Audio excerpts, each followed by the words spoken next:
Hello नमस्कार साथियों, अभी हो क्या हाल चाल है। उम्मीद करता हूँ बच्चों आप लोग ठीक ठाक होंगे। बेटा आज हम बात करने वाले हैं क्लास 10 के लास्ट लेक्चर की बात करेंगे जो कि कंट्रोल एंड कोऑर्डिनेशन का होगा। टॉपिक आप देख पा रहे होंगे, टॉपिक में लिखा हुआ है कि control and coordination in the plant. हमने एनिमल्स वगैरह में देख लिया है। आज एक लास्ट टॉपिक होगा। तो ये सुनने से पहले आपको जानना पड़ेगा कि स्टिमुलस क्या होता है। स्टिमुलस जैसा मैंने बता दिया कि stimulus is detect by a group of cell, है ना। उसी सेल्स के नाम को हम लोग क्या बोलते हैं, रिसेप्टर कहते हैं। अब जैसे मैं आपको यहाँ बताऊं, कोई बात यहाँ पर क्लियर कर देता हूँ कि अच्छा एक चीज और देखिए। जैसे स्टिमुलस माना कि एक ग्रुप ऑफ सेल से डिटेक्ट किया जाता है जिसको रिसेप्टर कहा जाता है। वो रिसेप्टर ह्यूमंस के बॉडी में जैसे आंख नाक कान हर जगह होता है। आंख में आई को डिटेक्ट किया जाता है, नोज में आप देखेंगे तो कहीं ना कहीं वो टेस्ट को डिटेक्ट करता है। ऐसे ही हम कह सकते हैं कि हमारी पूरी स्किल्स में यानी हमारे सेंस ऑर्गन में ये सब मौजूद है, अपना अपना एक्शन कर रहे हैं। ठीक है बात यहाँ तक। अब हम इसमें ये समझेंगे कि जैसे फोनो रिसेप्टर, फोन में कान, यानी ये डिटेक्ट किसको कर रहा है, सुनने में। आई में लगा है। ऐसे ही आप देखेंगे कि जितनी भी चीजें हो रही हैं, हर चीजों शरीर के बॉडी के अंदर ये मौजूद है और अपना अपना क्या काम कर रहे हैं, अपने अपने अकॉर्डिंग जो रिसेप्टर होते हैं इसको क्या करते हैं, डिटेक्ट करते हैं और अपना काम क्या करते हैं, वो कंप्लीट करते हैं। समझ में आ गई थी बात है। अब हम इसमें समझने वाले हैं कि आखिर हम इसमें, जैसे कि अगर मैं ये बात आपसे कहूं कि यहाँ पे, अच्छा इसमें जैसे देखो, जैसे ऑल फैक्ट्री है, नोज के लिए है। फोनो कान के लिए है। थर्मो टेम्परेचर के लिए है। हेगमो टच के लिए है। यानी हम कह सकते हैं कि जितने भी चीजें होती हैं सब के सब चीजें किसमें आती हैं। जैसे कंट्रोल एंड कोऑर्डिनेशन जब हम बात करते हैं प्लांट में, तो आपको ये पता होना चाहिए कि प्लांट के केसेस में आपको ये पता है कि प्लांट में क्या नहीं होता है, नर्वस सिस्टम नहीं है। क्लियर है। अब नर्वस सिस्टम नहीं यानी उसको तब कौन करता है, यानी उसके अंदर जो कंट्रोल एंड कोऑर्डिनेशन हो रहा होगा, ये किसके द्वारा हो रहा होगा, एक सबस्टेंस के द्वारा हो रहा होगा। इसी सबस्टेंस का नाम क्या होता है बेटा, हार्मोन्स के रूप में जानते हैं हम। समझ में आई थी बातें।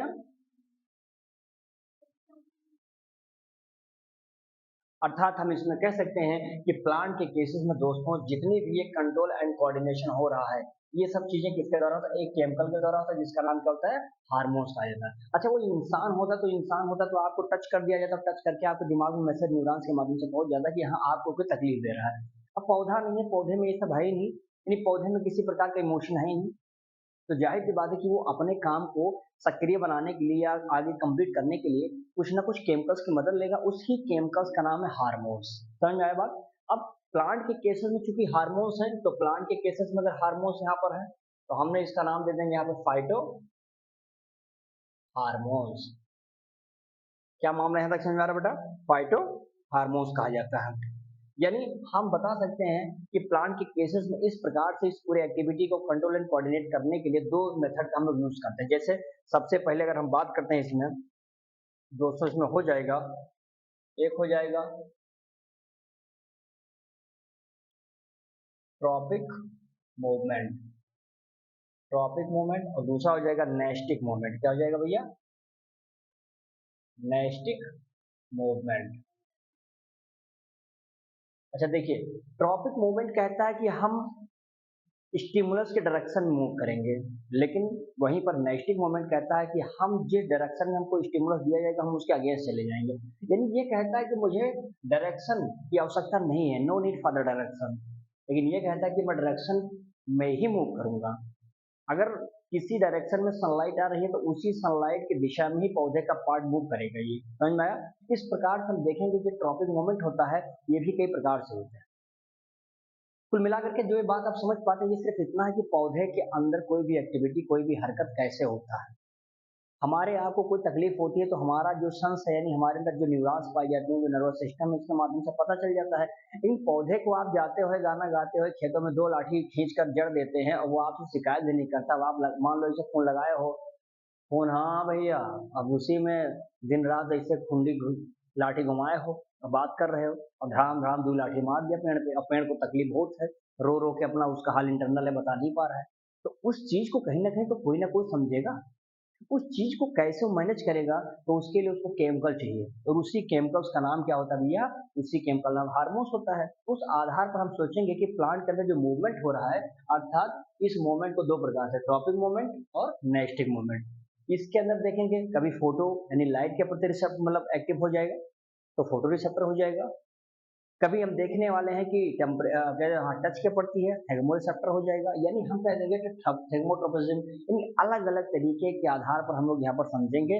जैसा उसको बाहर से स्टिमुलस मिलेगा, उसी प्रकार से वो अपने अंदर रिसेप्टर को क्या करेगा, गेन करके एक्शन कराने का काम करेगा। अब हम देखेंगे कौन कौन से टॉपिक आते हैं जो कि टॉपिक मोमेंट और नेस्टिक मोमेंट, अर्थात हम समझेंगे इसमें टॉपिक मोमेंट के अंतर्गत क्या है ये टॉपिक मोमेंट। तो इसमें एक लाइन में लिख देता हूँ, देखेंगे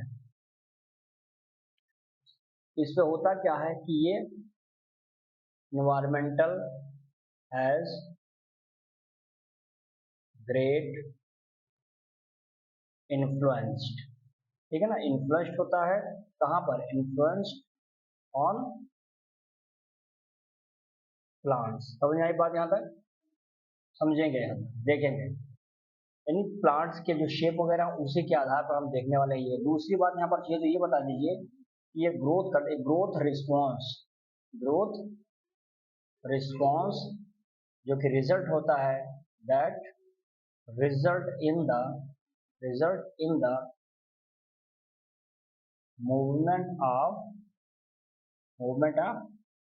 प्लांट पार्ट टूवर्ड, इसके डायरेक्शन में, टूवर्ड और अवे फ्रॉम स्टिमुलाई, इसी को क्या बोलते हैं, ट्रोपिज्म है। तो आई होप ट्रोपिज्म समझ में आ गया होगा। ट्रोपिज्म कहता है कि मेरे पास स्टिमुलस दीजिए, या तो मैं डायरेक्शन में उसी के अवे में जाऊंगा या तो उसके अपोज चला जाऊंगा। ये काम करने वाला कौन है, ट्रोपिज्म कहता है। समझ में आई की बात है। अब इसमें हम लोग समझेंगे आगे क्या ये कहना चाहता है बाबू। नेक्स्ट पॉइंट इसमें और समझा देता हूँ। देखो जैसे मान लो कि अगर ये तो ट्रोपिज्म समझ में आ गया, ठीक है ना। अब हम समझेंगे कि अगर ये अपोज है यानी कि उसके अपोजिट में है, या सीधा कहो उसी के डायरेक्शन में है, डायरेक्शन में उसका मूवमेंट हो रहा है, डायरेक्शन में मूव कर रहा है, तो बोलते हैं ये पॉजिटिव ट्रोपिज्म है। क्या ये पॉजिटिव ट्रोपिज्म है। अगर उसके अगेंस्ट घूम कर आया है तो हम कह देते हैं ये क्या है, नेगेटिव ट्रोपिज्म है। क्या बात समझ आया, यानी उसकी दिशा में मूव करना स्टिमुलस के, पॉजिटिव ट्रोपिज्म, स्टिमुलस के अगेंस्ट मूव करना उसको बोलते हैं क्या, नेगेटिव ट्रोपिज्म कहा जाता है। ये बात हम मेरे हिसाब से समझ में आ गया होगा। अब हम समझेंगे इसमें ये कितने प्रकार के होते हैं, टाइप ऑफ ट्रोपिज्म। बहुत इंपॉर्टेंट बात है भैया। ये लगभग 4-5 तरीके के हैं। देखिए उसमें चाहिए तो मैं यही से शुरू कर देता हूँ, पहला पॉइंट ही बता देता हूँ। देखो पूरा लिखने का मतलब कुछ है नहीं भैया, मैं यहीं पर देखता हूँ। पहला हो जाएगा आपका फोटोट्रोपिज्म, है ना। फोटोट्रोपिज्म यानी हम कह देंगे ये मूवमेंट इसका जो होगा रिस्पॉन्स कितने पर, जो लाइट के प्रति होगा। यानी हम लिखना चाहिए तो यहीं पर लिख लीजिए आप, इसके अंदर जो मूवमेंट होगा भैया, movement in response to light. अब आप समझिएगा यानी ग्रोथ जो भी हो रहा है पौधे के अंदर, ग्रोथ एंड मूवमेंट, अर्थात इसमें आप क्या कह सकते हैं, जो भी ग्रोथ होगा और साथ ही साथ जो भी इसमें क्या होगा, मूवमेंट होगा, इसमें ऑफ प्लांट पार्ट्स में, है ना, प्लांट पार्ट्स में ये रिस्पॉन्स करता है टू द लाइट, उसी डायरेक्शन में मूव करते हैं। इसी को हम लोग क्या बोलते हैं, called photo receptor, photo receptor कहा जाता है। जैसे मैं अगर एग्जाम्पल के माध्यम से आपको बताऊं यहाँ पर, तो देखेंगे जैसे ये सनफ्लावर है, आपने सनफ्लावर को कभी देखा भैया, तो सनफ्लावर के केसेस में देखिए जब इसके ऊपर सन पड़ता है तो सन पड़ने के बाद वो डायरेक्शन किसकी तरफ मुड़ जाता है, जिधर लाइट उसको मिलती है उसी डायरेक्शन में सनफ्लावर मूव कर जाता है, ये आपको पता होगा। वहीं पर आप एक एग्जाम्पल इसका समझ लेंगे जो भी मैंने आपको बताया था, पॉजिटिव और नेगेटिव वाला। पॉजिटिव ट्रोपिज्म क्या है और नेगेटिव ट्रोपिज्म क्या है, दोनों समझिए। देखो भैया, यानी इसमें मैं अगर बताऊं आपसे, पॉजिटिव में अगर मैं कहूं, जैसे देखो शूट या फिर स्टेम, और यहाँ पर क्या भैया रूट का ले लो, इसमें क्या हो जाएगा, इसमें रूट का हो जाएगा, ठीक है ना। अब जरा हमको इसमें बताना, क्या ये नेगेटिव प्रोपोजिशन के रूप में है, ये पॉजिटिव प्रोपोजिशन के रूप में होंगे कि नहीं। देखो जैसे सनलाइट मिला, सूर्य की किरणें आ रही हैं, सूर्य की किरणें किस पर पड़ेंगी बेटा, पहले स्टेम पर पड़ेंगी, स्टेम पर पड़ा, सूट या स्टेम एक ही है, स्टेम पर पड़ा, जैसे स्टेम पर पड़ा आप देखेंगे कि सूट जो है ग्रोथ इसका क्या होगा, ऊपर की तरफ जाएगा, यानी सन के डायरेक्शन में जाएगा। लेकिन रूट का क्या हाल होगा, रूट क्या ऊपर जाएगा, नहीं, रूट कहेगा कि बेटा स्टेम तुम ऊपर जा रहे हो तो हम सीधा नीचे चले जाएंगे, यानी सन आ रहा है तो सन के हम विपरीत चले जाएंगे, तो वो नेगेटिव है। और स्टेम क्या है, पॉजिटिव प्रोपोजिशन के रूप में आता है। आई होप समझ में आया होगा बात, समझ में आ गई थी बातें। तो अब इसमें हम लोग समझेंगे आगे। चलिए, अब या तो इसको पहले ले लीजिए, पहला फोटोट्रोपिज्म हो गया, अब ऐसा दूसरा समझेंगे इसमें जियोट्रोपिज्म क्या है ना। यानी अब इसमें अगर हम समझा दें यहीं पर, देखो या तो इसका स्क्रीनशॉट लीजिए, फिर आगे बताता हूँ। तीनों चारों पांच अलग बल्ब बहुत आसान है, इसका पहले ले लीजिए स्क्रीनशॉट तो बताएं।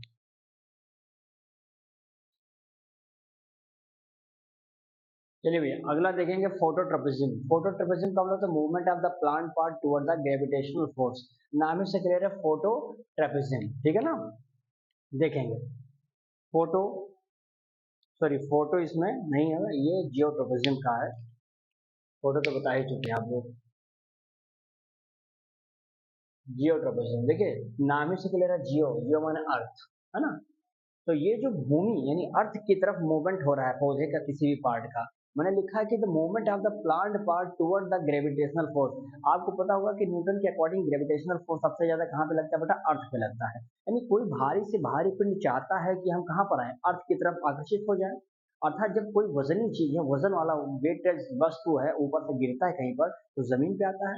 जैसे सेब गिरा था तो सेब जमीन पे क्यों आया, ऊपर चले जाना चाहिए था। तो न्यूटन ने बताया क्योंकि ग्रेविटी बहुत ज्यादा है हमारे अर्थ के पास, इसीलिए हर भारी पिंड चाहती है कि कहीं ना कहीं वो अर्थ के पास ही आ जाए।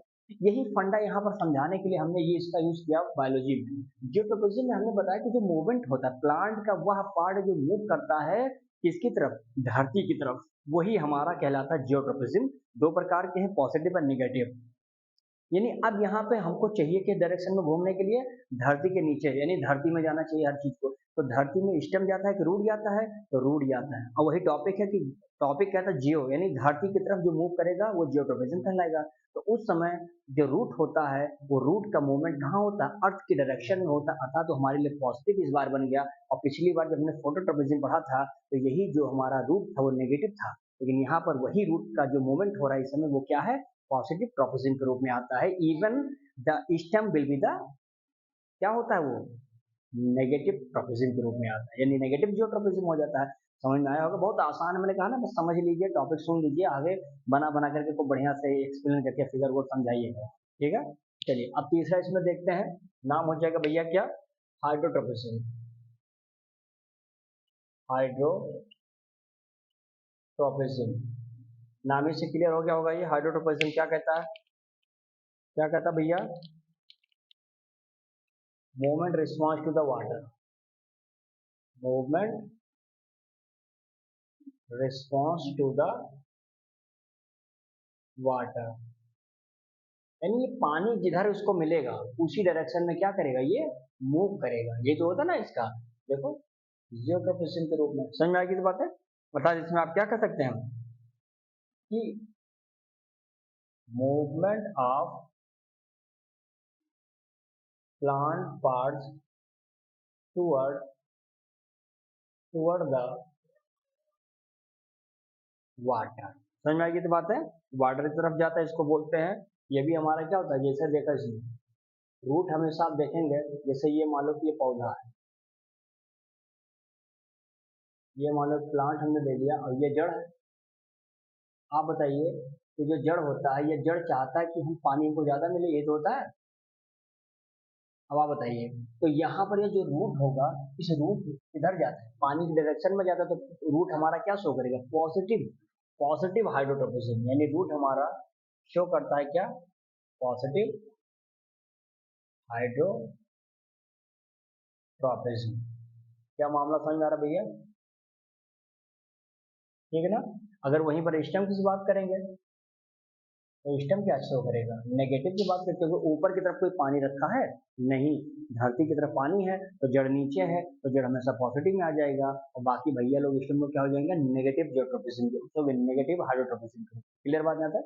चलिए आगे देखेंगे इसमें नेक्स्ट समझेंगे बेटा इसको हम लोग कीमोट्रोपिज्म। क्या होता है कीमो, नाम ही से क्लियर हो गया होगा, कीमो माने केमिकल, क्या होता है जो किसके प्रति रिस्पॉन्स करता हो, तो बता देंगे यहाँ क्या, जो मूवमेंट होगा, मूवमेंट रिस्पॉन्स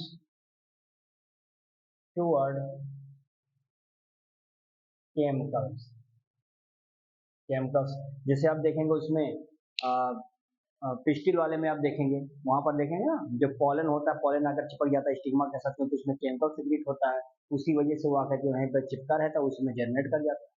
इवन दूसरा एग्जाम्पल आप देखेंगे कीमोट्रोपिज्म का, मैंने कहा ना केमिकल के प्रति जो एग्रीमेंट करे, यानी जो आगे बढ़े। जैसे आपने खेत बढ़ाया, कोई फसल बो दिया, आपने पूरे खेतों में यूरिया छिड़ दिया, अब कुछ एरिया ऐसा था दो चार दिशा जहां पर आपका फेंका हुआ यूरिया नहीं घुस पाया, केमिकल है यूरिया, अमोनिया, यूरिया, फास्फेट, है ना।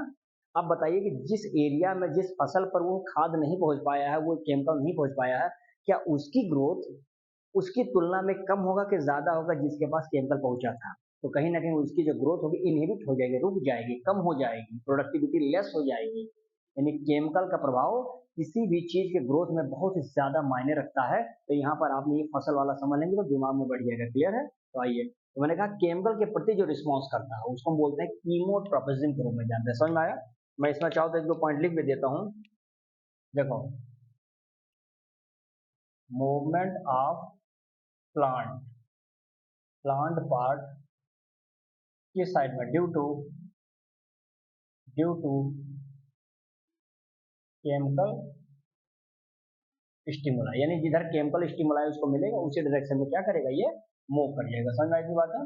देखिए आगे देखेंगे बेटा, इसमें इसमें आप बता सकते हैं कि जैसे यहाँ पर देखो, जैसे पॉलन आपने देखा है ना, तो पॉलन क्या करता है, ग्रो करता है, पॉलन ग्रो करता है किधर, टू द स्टाइल, स्टाइल से होते हुए तो आता है और फाइनली किधर जाता है, टूवर्ड द ओव्यूल। ऐसा क्यों होता है? क्योंकि रिस्पॉन्स करता है, रिस्पॉन्स टू द केमिकल्स। क्या मामला समझ आ रहा है? ये केमिकल कहाँ से निकलता है तो लिख देंगे सिक्रीटेड बाय स्टिग्मा। क्या समझ में आई थी बात है भैया? तो यानी स्टिग्मा के द्वारा एक केमिकल सिक्रीट हो रहा है, उसी की वजह से आप देख पाते हैं कि वह जो है पॉलन उसी तरफ डायरेक्शन। अच्छा, क्यों नहीं स्टिग्मा के अलावा कहीं पर जाकर के वो जाकर के स्टाइल पे चिपक जाता है पॉलन, कोई केमिकल थोड़ा निकल रहा है। तो जब केमिकल वहीं से निकलेगा तो जाहिर सी बात है उसी डायरेक्शन में वो स्टिमुलस का काम कर रहा है और बुला लेगा उसको रिसेप्टर की तरह, आओ बेटा तुम इधर चिपक जाओ। और जैसे चिपकेगा घमाघम उसी में धड़ाधड़ तैयारी तैयार हो जाएगी जो आप चाहेंगे। आप समझ पा रहे हैं ना? अब थोड़ा जर्नल चीजों से जोड़ करके इसको पढ़िए, नहीं तो पता लगे कि केमिकल उमकल क्या बताएगी मास्टर साहब, खाद यूरिया छिटाई दिन खेत में, यहाँ गेहूँ में बताने का बोल बैठे हैं। तो वो जो सिस्टम है उस सिस्टम को आप साइंस बायोलॉजी से रिलेट करिए, क्योंकि बायोलॉजी पढ़ना आपके लिए सौभाग्य की बात है। भाग्य तो सबके किस्मत में होता है, लेकिन अगर आप बायोलॉजी पढ़ रहे हैं, पर्सनली बायोलॉजी के स्टूडेंट हैं, तो that is you are the very very सौभाग्य स्टूडेंट। बहुत ही फॉर्चुनेट है कि आपको अवसर मिला है पढ़ने का। तो आप बढ़िया से पढ़िए, चीज़ों को कोरिलेट करके अपने व्यवहारिक जीवन से चीज़ों को अच्छे तरीके से जीवन भर याद करने का सबसे बेहतर तरीका यही है।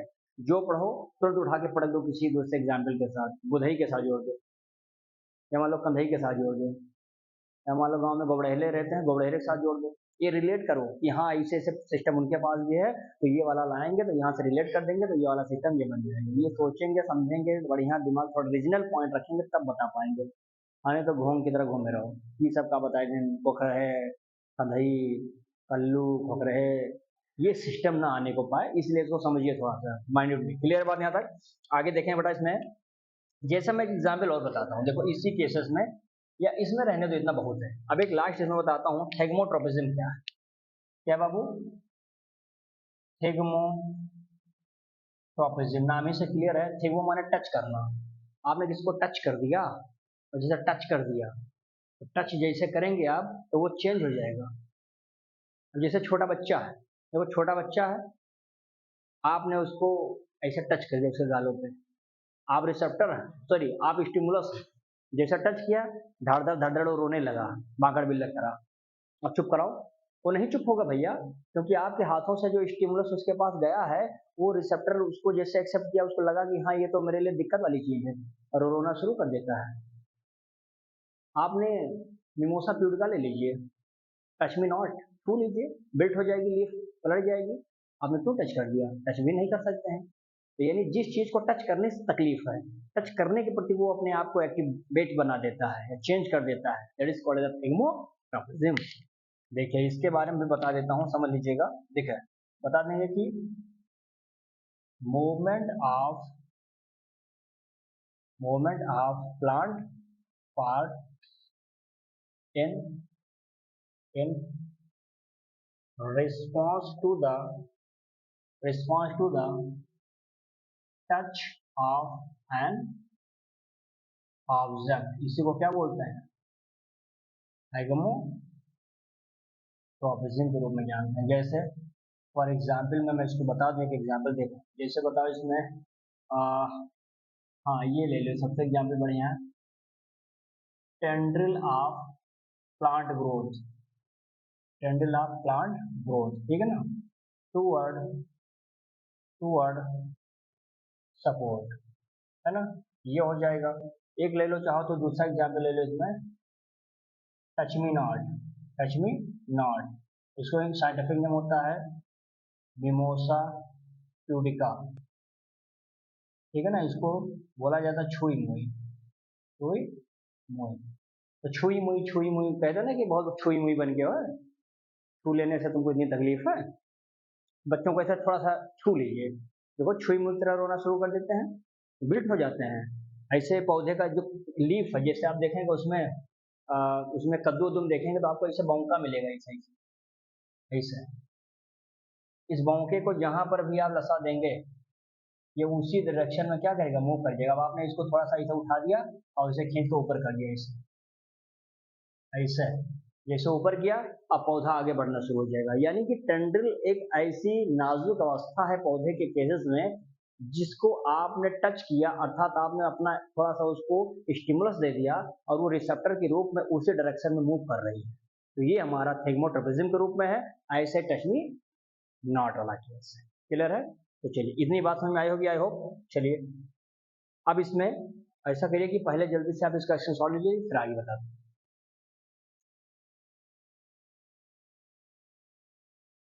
चलिए भैया, अब इसमें देखेंगे ट्रॉपिक, आपने देख लिया कि ट्रॉपिक मूवमेंट क्या होता है। ट्रॉपिक मूवमेंट में आपने समझ लिया कि जिधर उसको स्टिमुलस मिलेगा उसी डायरेक्शन में क्या करेगा, मूव कर जाएगा। लेकिन जब नेस्टिक मोमेंट की तरफ बात आप करते हैं,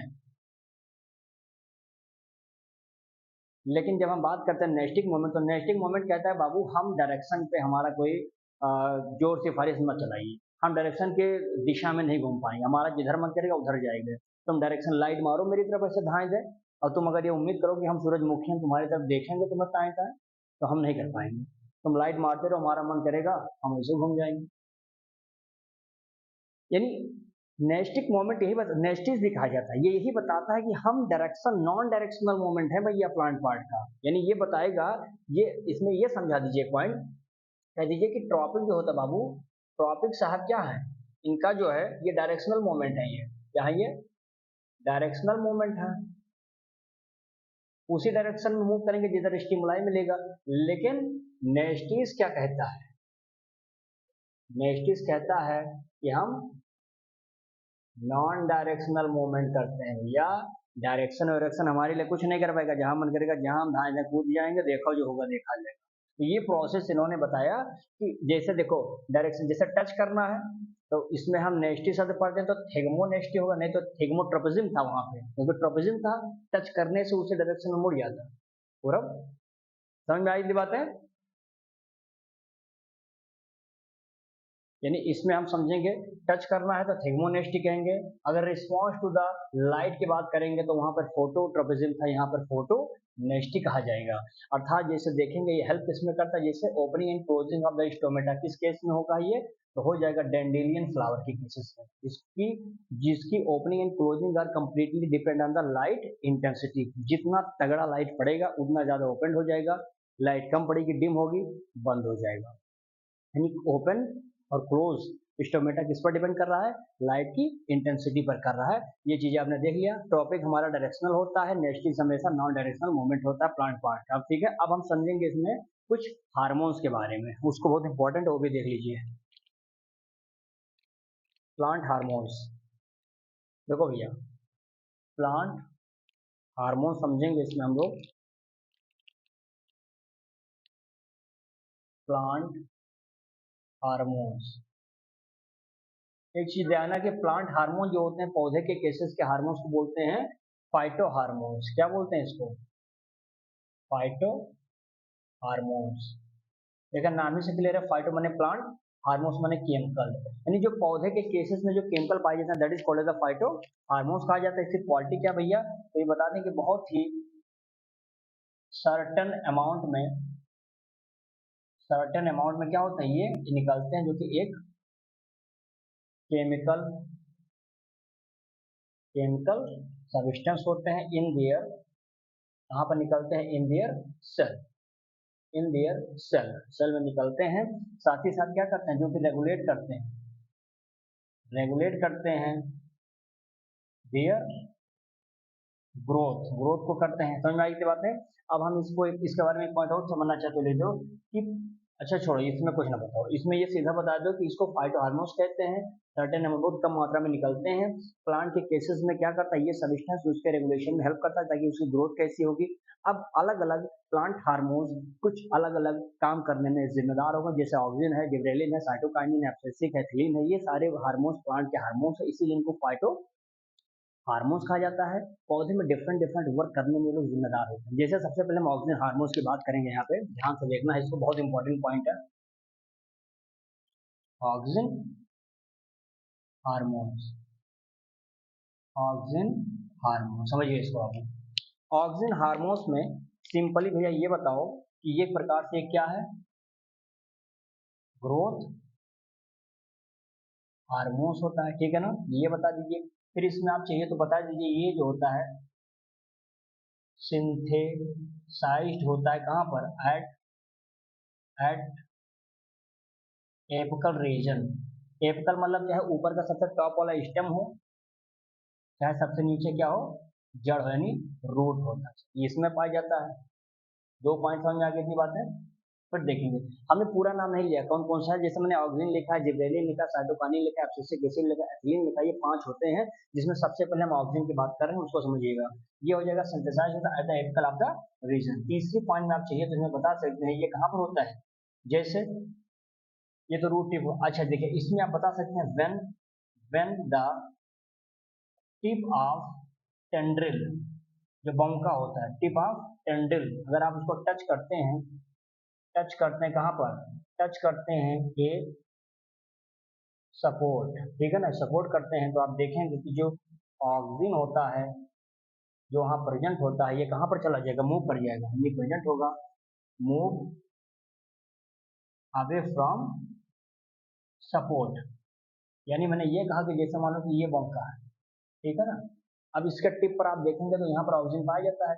आपने इसको पकड़ लिया, ऐसे मोड़ दिया, इसे यानी इसको ऐसे मोड़ दिया, ये ऊपर चला गया, क्योंकि जहां हार्मोन्स ऑक्सीजन है उस डायरेक्शन में आपने टच करेंगे, जिस डायरेक्शन में मोड़ देंगे उस डायरेक्शन में क्या करेगा, मुड़ जाएगा, वो सेंसिटिव है वो एरिया, ठीक है, तो ये पॉइंट हो जाएगा।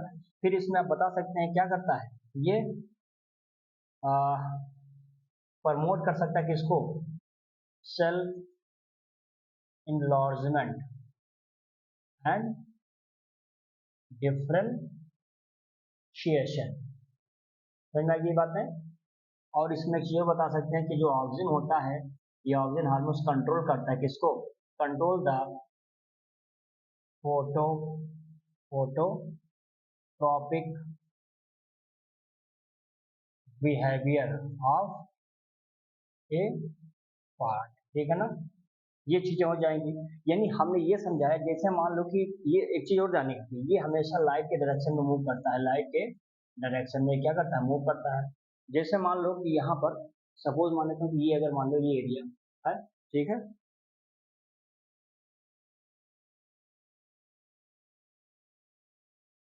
अब आप समझिएगा इसको। और यहाँ पर ये सब जो चीजें आपको दिखाई पड़ती, मान लो ये सब ऑक्सीजन हार्मोन्स है यहाँ पर, इसे ठीक है ना, ये सब धीरे धीरे ये ऑक्सीजन हार्मोन देखिए, ऊपर मान लो सन है, सन मिला तो धीरे धीरे आप देखेंगे किस तरह से ये सब सन के डायरेक्शन में क्या करते हैं, मूव कर जाते हैं। और फाइनली आप देख पाते हैं कि ऑक्सीजन के जो मॉलिक्यूल है ये सब ऑक्सीजन है, तो यहीं पर ये मौजूद है।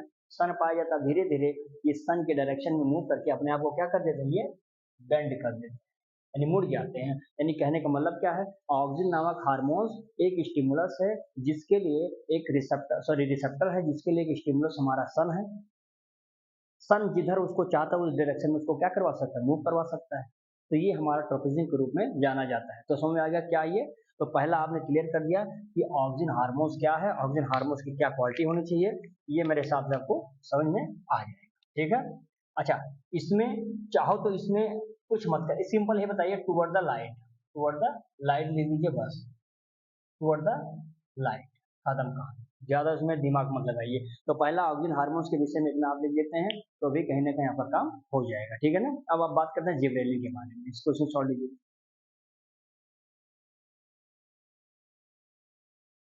चलिए भैया, अब देखिए ऑक्सीजन तो हो गया, अब हम बात करेंगे इसमें आपको दो तीन हार्मोन्स और हैं, उसको देख लेंगे, फाइटो हार्मोन्स, जिब्रेलिन। देखिए जिब्रेलिन इसमें आता क्या भैया, ये सेल इनलॉर्जमेंट में इन प्रेजेंस, ये तभी इनलॉर्जमेंट कर पाएगा जब प्रेजेंस होगा किसका, ऑक्सीजन नामक हार्मोन्स। ऑक्सीजन है तो ऑक्सीजन कहेगा कि भैया मैं भी तो ग्रोथ कर रहा हूँ पौधे की लंबाई मोटाई चौड़ाई वगैरह में, तो तुम, हाँ मैं मौजूद हूँ, तुम कुछ कर लो, करना हो। तो ये कहेगा ठीक है चाचा आप आ जाइए और हम भी कुछ काम कर लें। तो कहेगा ठीक है मैं बैठा हूँ ऑक्सीजन हार्मोन्स बन के, और जिब्रेलिन तुम ऐसा करो कि जितना भी पौधे का सेल का इन्लार्जमेंट करना हो तुम कर लो बेटा, सेल डिवीजन भी करवा देगा ये, स्टेम की स्टेम यानी तने की लंबाई भी बढ़वाता है, साथ ही साथ ग्रोथ करवाता है फ्रूट का, फल इतना बड़ा था ये और बढ़कर खा रहा, दशहरी आम, हाँ लंगड़ा आम, लंगड़ा आम पहले छोटा है, लंगड़ा आम इतना बड़ा हो गया। आपने सोचा कैसे हुआ, उसके अंदर क्या बदलाव हुआ है, क्या ऐसी चेंजेस हुई है, क्या मैकेनिकल चेंजेस हुए हैं, तो that is the changes, that is the gibberellin hormones can be enhance the size of the fruit, right. फिर देखेंगे सीड की जर्मिनेशन करवा देता है, सीड की germination by the breaking the seed of the dormant seed, seed की dormancy तोड़ देता है, सीड को कहता है बेटा तुम जाओ, अब तुमको मैं तोड़ दे रहा हूँ सारी डॉर्मेंसी, जो तुम्हारी सुस्तावस्था रही है, आराम करने की अवस्था रही, अब इसको खत्म करता हूँ, और तुम जाके जल्दी से सीड जर्मिनेट करके नया पौधा तैयार करो, बैठे बैठे कब तक खाओगे, 4 कटोरा भात खा चुके हो, खा नहीं पाए हो, चलो इसलिए तुमको कहता हूँ तुम्हारी डॉर्मेंसी को क्या करता हूँ, समाप्त कर देता हूँ, समझ में आया ना। हाँ बैठे तसलागत खा रहे हैं पेट भर भर के, कड़बली बन चुके हैं धोंधे की तरह, तो धोंधा ना बन पाए, इनको धोंधा बनने से पहले इनकी डॉर्मेंसी तोड़ो और जाकर के ग्रोथ करें, पौधे को जन्म दें, नहीं तो बैठ बैठ कर टिकोरा की तरह बन जाएंगे। अगला देखेंगे साइटोकाइनिन, सेल डिवीजन में मदद करेगा, रैपिड सेल डिवीजन करेगा भैया, जिस स्थान पे जिस पौधे के जिस भाग में साइटोकाइनिन की मात्रा सबसे ज्यादा होगी उस स्थान पे आप देखेंगे डिवीजन इतना तेज होगा कि आप विश्वास नहीं कर पाओगे, और वो एरिया क्या होगा, उस एरिया कंसंट्रेशन इसकी अमाउंट बहुत ज्यादा होनी चाहिए, जैसे कि फ्रूट में और सीड में, फ्रूट बढ़ता चला जाता है सीड बढ़ता चला जाता है, क्योंकि वहां पे साइटोकाइनिन बहुत ज्यादा है, उसकी ग्रोथ एनहांस है, रैपिड ग्रोथ हो रही है, सेल की इनलार्जमेंट बढ़ जाती है, सेल में डिफरेंशिएशन हो जाता है, सेल को अच्छे से आप कंफर्म कर पाएंगे कौन सा पेरेंट कायम है, कौन सा कोलन कायम है, कौन सा स्केलन कायम है, यानी सेल के अलग अलग डिफरेंशिएशन को भी कंफर्मेशन देने के लिए साइटोकाइनिन का काम है। अगला वर्ग opening and the closing of the stomata, stomata दाएं से खुलता है दाएं से बंद होता है, एक्सचेंज ऑफ गैसेस होता है पौधे में, पौधा जिंदा है तभी तो हो पाएगा, एक्सचेंज ऑफ गैसेस होता है तभी वो सुरक्षित है। आपको भी मिल रहा है O2, उसको मिल रहा है CO2 बनाता है ग्लूकोज, तुमको मिलता है रिस्पायरेशन, और तुम धड़ धड़ सांस लेके उड़ाते हो धुआं, सिगरेट भी पीते हो और भी धुआं छोड़ते, वो सब पौधा ले लेता है, कहता बेटा इंसान हो तुम गंदगी छोड़ो हम तुम्हारे गैसेस को ले लेंगे, लेकिन एक समय बाद जितना भी आप तकलीफ देंगे इन्वायरमेंट को, नेचर को, उतना ज्यादा तकलीफ वो आपको देगा। अभी आपने देखा था इस बार टेम्परेचर कितना ज्यादा था, ग्लोबल वार्मिंग बढ़ गया था, तो ग्लोबल वार्मिंग बढ़ गया तो टेम्परेचर इतना ज्यादा हो गया कि ना चाहते हुए भी आपको कूलर और फ्रिज लेना ही लेना पड़ा, होता है ना, न चाहते हुए भी आपको प्लांटेशन करना ही करना पड़ा, क्योंकि आपको पता है कि एकमात्र वही सोर्स है ऑक्सीजन को सुरक्षित रखने वाला, शुद्ध ऑक्सीजन देने वाला। तो ये सब चीजें हो रही हैं, बाकी ज्यादा उसमें नहीं जानेंगे। एब्सिसिक एसिड आप देखिए प्रमोट करता है फॉलिंग ऑफ द लीफ, पत्ती लगी है कब तक लगी रहेगी भैया, अब इस पत्ती को जरूरी है कि इस पेड़ से गिरे, ये पेड़ से गिरना भी तो चाहिए, तो ये आकर के इसी पेट्यूलियो पर बैठ जाता है, और उसको कमजोर बना देता है और उसको तोड़ देता है, लीफ गिर जाती है। यानी कंप्लीट करता है, लीफ करने में स्टोमेटा क्लोज, ये देखो क्लोज करने के लिए जिम्मेदार है, closing of the stomata. Second देखेंगे एब्सेसिक का, ग्रोथ द इनहिबिटर हार्मोन्स, इसके पास एक इनहिबिटर हार्मोन्स होता है जो ग्रोथ को इनहिबिट कर देता है, रोक देता है। सेकंड, प्रमोट करता है विल्टिंग ऑफ लीफ, विल्ट माने पलट जाना, लीफ ऐसे है ऐसे हो गई, मुरझा गई, बिल्ट हो गई, तो ये सब सिस्टम भी एब्सेसिक का है। And loss of the protein, जो भी उस पत्ती में जो भी प्रोटीन्स होंगे, जो भी क्लोरोफिल होंगे, उन सबकी कहानी क्या कर देगा, खल्लास कर देगा। तो ये खल्लास ना हो पाए, कहीं देर ना हो जाए, एब्सेसिक ना आ जाए, इस वजह से ये सब हो जाए, उससे पहले पौधे को बराबर मात्रा में न्यूट्रिशन दीजिए, मैक्रो और माइक्रो जो भी चाहिए उसको। क्लियर है? एंड लास्ट वन देखेंगे बेटा, इथिलीन, एकमात्र ऐसा हार्मोन है बाबूजी जो गैसियस अवस्था में है, ये ना होता तो आम पकता नहीं, आम खाते नहीं आप, आज आम भी चटनी लगा लगा के खाते जीवन भर। तो आज जो आम को बढ़िया पका पकाए आम चाप जाते हैं, और चापने का रीजन सिर्फ यही है कि उसके अंदर एथिलीन हार्मोन्स है, इस वजह से वो पक जाता है। तो ये एथिलीन हार्मोन्स है, गैसियस अवस्था में पाए जाने वाला हार्मोन्स मात्र एक है, has the inhibitor effect of the growth, ये भी कहीं ना कहीं ग्रोथ को इनहिबिट कर देता है, रोकने वाला एक फंडामेंटल मतलब प्रॉपर्टी है इसके पास। Ripening of the fruit, fruit को पकने में भी ये जिम्मेदार होता है। समझ में आया? तो इतनी सारी जो डिस्कशन आज हमने किया है बेटा, कल हमने एक लेक्चर ले ही लिया था और आज एक लास्ट लेक्चर हुआ। अब इस प्रकार से हमारा control and coordination chapter finally समाप्त हुआ। अब हम लोग जब बात करेंगे तो जो भी न्यू चैप्टर आएगा उसके विषय में देखेंगे, कोई इंपॉर्टेंट चैप्टर लिया जाएगा।